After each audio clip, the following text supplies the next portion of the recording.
19 फरवरी 1630 का वो दिन था जिस दिन शाहजी भोसले और जीजाबाई के घर एक तेजस्वी बालक का जन्म होता है। बालक का जन्म शिवनेरी किले पुणे में होता है, जिस वजह से उनका नाम शिवाजी रखा जाता है। जन्म के समय शायद ही किसी ने सोचा होगा कि ये बालक उसी राज्य का एक दिन राजा बन जाएगा जिसमें उसके दादा और पिता सेनापति हैं। शायद ही किसी ने सोचा होगा कि ये बालक भारत की पहली नौसेना का निर्माण करेगा। शायद ही किसी ने सोचा होगा कि ये बालक औरंगजेब जैसे खूंखार बादशाह के रातों की नींद गायब कर देगा।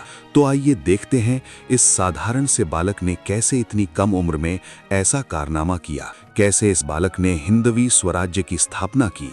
कैसे इस बालक ने मुगलों से घिरे हुए भारत में एक हिंदू राज्य निर्मित किया, जिसमें न सिर्फ हिंदू बल्कि मुसलमान भी उतने ही सुरक्षित थे जितने कि हिंदू, और दोनों का बराबर सम्मान था। पूरी जानकारी के लिए वीडियो के अंत तक बने रहें।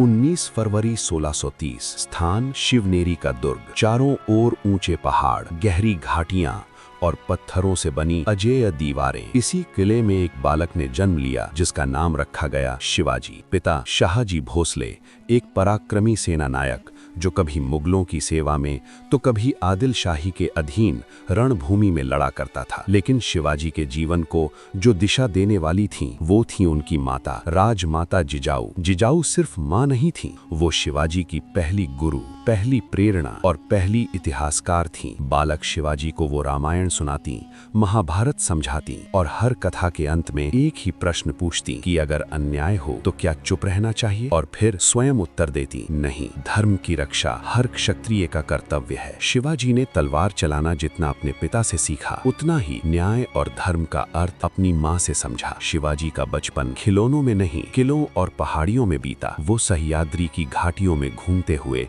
भूगोल को समझते, रास्तों को याद रखते और हर पहाड़ी को एक रणनीति की तरह देखते। यही कारण था कि बचपन में ही उनके मन में एक विचार जन्म लेने लगा, हम अपनी धरती पर किसी और का शासन क्यों स्वीकार करें। सिर्फ 15 वर्ष की आयु में शिवाजी ने कुछ विश्वास पात्र मित्रों के साथ एक शपथ ली, हम अपना राज्य बनाएंगे, एक ऐसा राज्य जहां न्याय होगा, धर्म सुरक्षित होगा और जनता सम्मान के साथ जिएगी। यही था स्वराज्य का बीज। 1645। शिवाजी मात्र 15-16 वर्ष के थे, लेकिन इसी उम्र में उन्होंने तोरणा किले पर अधिकार कर लिया। इसके बाद राजगढ़, कोंढाणा और आसपास के किले एक एक करके स्वराज्य की नींव बनते चले गए। ये कोई साधारण विद्रोह नहीं था, ये था एक विचार का जन्म। शिवाजी ने सीधी लड़ाई के बजाय अपनाया गुरिल्ला युद्ध, तेज आक्रमण, कम समय में हमला और फिर पहाड़ों में विलीन हो जाना। बड़ी बड़ी मुगल सेनाएं इस रणनीति के आगे असहाय हो जाती। दुश्मन समझ ही नहीं पाता कि वार कहां से हुआ। शिवाजी महाराज केवल योद्धा नहीं थे, वो जनता के राजा थे। उनकी सेना को सख्त आदेश था, महिलाओं का सम्मान, किसानों को क्षति नहीं, पूजा स्थलों की रक्षा। इसी कारण जनता शिवाजी को राजा नहीं, महाराज कहती थी। स्वराज्य का बीज अब अंकुर बन चुका था, लेकिन ये रास्ता इतना आसान नहीं था, क्योंकि अब शिवाजी महाराज सिर्फ एक युवा सरदार नहीं रहे थे। अब वे मुगल साम्राज्य और आदिल शाही दोनों की आंखों की किरकिरी बन चुके थे। बीजापुर की आदिल शाही ये मानने को तैयार नहीं थी कि एक युवा मराठा सरदार इतने किलों पर अधिकार कैसे कर सकता है। आदिल शाही ने अपने सबसे खूंखार सेनापति को बुलाया, अफजल खान। अफजल खान का नाम ही काफी था लोगों में डर पैदा करने के लिए। निर्दयी, चालाक और विश्वासघाती। उसका आदेश साफ था, शिवाजी को जिंदा या मुर्दा पकड़ो। अफजल खान शिवाजी को खुली लड़ाई में फंसाना चाहता था। वो मंदिर तोड़ता हुआ, गांव जलाता हुआ मराठा क्षेत्र की ओर बढ़ा ताकि शिवाजी को मजबूर किया जा सके। लेकिन शिवाजी महाराज अफजल खान को उससे भी बेहतर समझते थे। उन्होंने तय किया, लड़ाई होगी लेकिन हमारी शर्तों पर। स्थान चुना गया प्रतापगढ़। 12 नवंबर 1659। इतिहास का सबसे नाटकीय दिन। दोनों पक्षों में ये तय हुआ कि शिवाजी और अफजल खान अकेले मिलेंगे, बिना हथियार के। लेकिन शिवाजी जानते थे ये विश्वासघात की बैठक है। उन्होंने अपने वस्त्रों के नीचे बघनख और कटार छिपा ली। जैसे ही अफजल खान ने गले मिलने के बहाने पीछे से वार किया, शिवाजी ने बघनख से उसका सीना चीर दिया। एक पल में युद्ध की दिशा बदल गई। मराठा सेना ने पहले से तय योजना के अनुसार आक्रमण कर दिया और अफजल खान मारा गया। ये सिर्फ एक वध नहीं था, ये संदेश था कि अब स्वराज्य को कोई रोक नहीं सकता। अफजल खान के बाद मराठा शक्ति तेजी से फैलने लगी। किले पे किले, इलाके पर इलाके। शिवाजी महाराज एक संगठित राज्य बना रहे थे। उन्होंने सिर्फ तलवार से नहीं, दिमाग से राज्य किया। शिवाजी महाराज ने एक सशक्त प्रशासन बनाया। अष्टप्रधान मंडल, पेशवा, अमात्य, सचिव, सुमंत, सेनापति, पंडित राव, न्यायाधीश, मंत्री, हर विभाग स्पष्ट, हर जिम्मेदारी तय। ये प्रमाण था कि स्वराज्य सिर्फ युद्ध नहीं, एक सुव्यवस्थित शासन था। शिवाजी महाराज समझते थे, जिसके पास समुद्र है उसके पास भविष्य है। उन्होंने कोंकण तट पर मजबूत नौसेना खड़ी की। सिंधुदुर्ग, विजयदुर्ग, कोलाबा, समुद्र में भी स्वराज्य का परचम लहराने लगा। विदेशी शक्तियां भी मराठा नौसेना से डरने लगी। अब शिवाजी औरंगजेब की सीधी चुनौती बन चुके थे। औरंगजेब ने अपने अनुभवी सेनापति शाइस्ता खान को दक्षिण भेजा। शाइस्ता खान पुणे में लाल महल पर कब्जा कर बैठा। मुगलों को लगा अब शिवाजी फंस गए। एक अंधेरी रात शिवाजी महाराज कुछ चुनिंदा मावलों के साथ लाल महल में घुस गए। चारों ओर मुगल सेना थी, लेकिन मराठा शेर किसी से नहीं डरता। शाइस्ता खान पर हमला हुआ, उसकी उंगलियां कट गईं और शिवाजी बिना पकड़े गए वापस निकल गए। औरंगजेब आग बबूला हो गया। 1666 औरंगजेब ने शिवाजी को आगरा बुलाया। ये एक जाल था। दरबार में अपमान हुआ और फिर कैद। लेकिन शिवाजी महाराज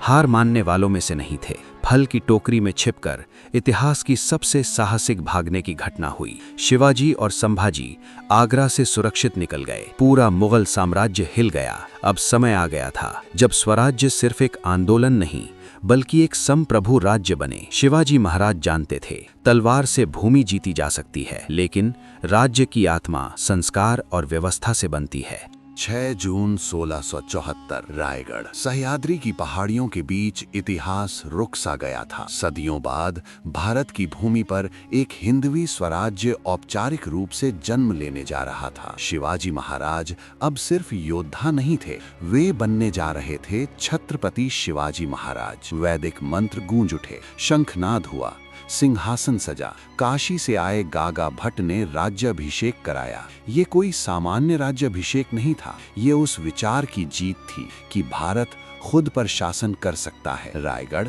अब सत्ता का केंद्र था। यहाँ सिर्फ राजा नहीं बैठता था, यहाँ न्याय, नीति और मर्यादा बैठती थी। शिवाजी महाराज हर निर्णय राज्य और जनता के हित में लेते थे। उनका शासन कठोर लेकिन न्यायपूर्ण था। किसी भी महिला का अपमान सबसे बड़ा अपराध था। किसानों से जबरन कर नहीं, सैनिकों को जनता से अनुशासन में रहना अनिवार्य। शिवाजी महाराज कहते थे, स्वराज्य तलवार से नहीं, न्याय से टिकता है। उस समय के युग में जहां महिलाओं को युद्ध की लूट समझा जाता था, वहां शिवाजी महाराज ने स्पष्ट आदेश दिया, अगर किसी युद्ध में कोई महिला पकड़ी जाए तो उसे माता बहन समझकर सम्मान सहित सुरक्षित पहुंचाया जाए। ये सोच अपने समय से सदियों आगे थी। शिवाजी महाराज धर्म के रक्षक थे, धर्मांध नहीं। मस्जिदों को नुकसान नहीं पहुंचाया गया, काजियों और मौलवियों को संरक्षण दिया गया। उनका संघर्ष धर्म से नहीं, अन्याय से था। मुगल साम्राज्य संख्या और संसाधनों में अत्यंत विशाल था,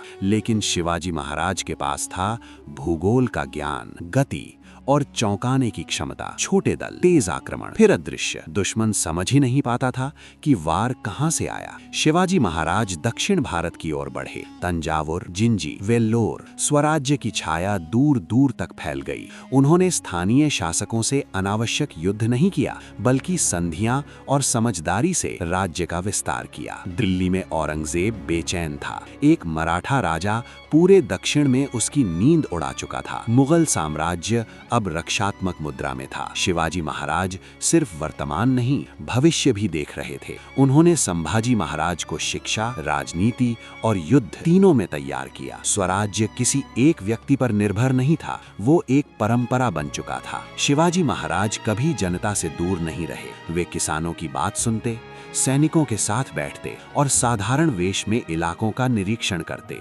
उनके लिए राजा होना सेवा था, शासन नहीं। अब शिवाजी केवल एक नाम नहीं थे, वे बन चुके थे साहस, स्वाभिमान और स्वराज्य का प्रतीक। एक ऐसा विचार जिसे कोई किला कैद नहीं कर सकता, कोई सेना कुचल नहीं सकती। साल था 1680। रायगढ़ के किले में वो व्यक्ति जो जीवन भर युद्ध भूमि में रहा, अब शांति से अपनी अंतिम सांसों की ओर बढ़ रहा था। शिवाजी महाराज जानते थे, देह नश्वर है, लेकिन स्वराज्य अमर होना चाहिए। उन्होंने अपने मंत्रियों को बुलाया, राज्य की व्यवस्था सौंपी, सेनाओं को दिशा दी और स्वराज्य को उत्तराधिकारी सौंपा। संभाजी महाराज अब केवल पुत्र नहीं थे, वे मराठा साम्राज्य के अगले रक्षक थे। शिवाजी महाराज ने कहा, स्वराज्य तलवार से नहीं, धर्म और न्याय से बचेगा। ये शब्द एक पिता की सीख नहीं, एक युग की वसीयत थे। 3 अप्रैल 1680 सह्याद्री की हवाएं मानो थम गईं। रायगढ़ मौन था। छत्रपति शिवाजी महाराज इस संसार से विदा हो गए, लेकिन जो गया वो शरीर था, जो रह गया वो था आत्मा। शिवाजी महाराज के बाद भी मराठा साम्राज्य रुका नहीं। संभाजी महाराज, राजाराम, ताराबाई और आगे चलकर पेशवाओं ने स्वराज्य की लौ को पूरे भारत में फैला दिया। दिल्ली तक मराठा पताका लहराई। औरंगजेब जीवन के अंतिम वर्षों में दक्कन की मिट्टी में उलझ कर रह गया।